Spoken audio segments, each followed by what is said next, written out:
Start. విదేశాలకు ఎగుమతి చేయటానికి వీలుగా అన్ని పంటలను, ముఖ్యంగా తోటల పంటలను ఆంధ్రప్రదేశ్ రాష్ట్రంలో వృద్ధి చేయాలని సంకల్పించడం జరిగింది.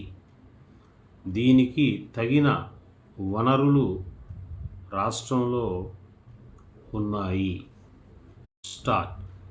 విదేశాలకు ఎగుమతి చేయటానికి వీలుగా అన్ని పంటలను, ముఖ్యంగా తోటల పంటలను ఆంధ్రప్రదేశ్ రాష్ట్రంలో వృద్ధి చేయాలని సంకల్పించడం జరిగింది. దీనికి తగిన వనరులు రాష్ట్రంలో